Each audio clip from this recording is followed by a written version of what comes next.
होली का त्योहार यानी रंगों का त्योहार। होली का त्योहार अब आने में मात्र कुछ दिनों का वक्त ही बचा है। जैसे जैसे होली का त्योहार नजदीक आता जा रहा है, वैसे वैसे लोगों पर होली का रंग चढ़ता जा रहा है। होली का अवसर हो और जिले में राजस्थानी चंग का आयोजन ना हो, ऐसा भला कैसे हो सकता है। होली के त्योहार को देखते हुए जगह जगह चंग कार्यक्रम आयोजित किए जा रहे हैं। इसी क्रम में आनंद इनक्लेव सोसाइटी में भी चंग कार्यक्रम का आयोजन किया गया। इस चंग कार्यक्रम में सभी लोगों ने एक से बढ़कर एक होली गीत गाए और चंग की थाप पर झूमे।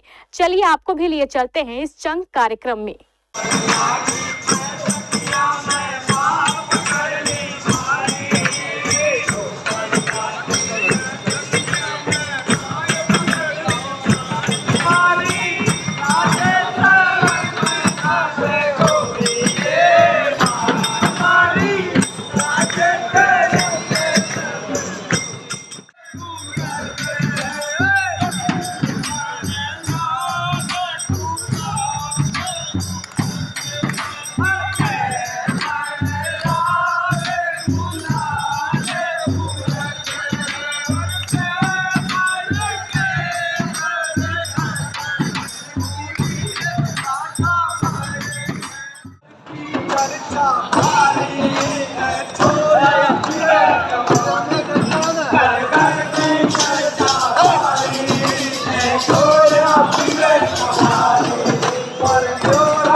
अच्छी करोगा।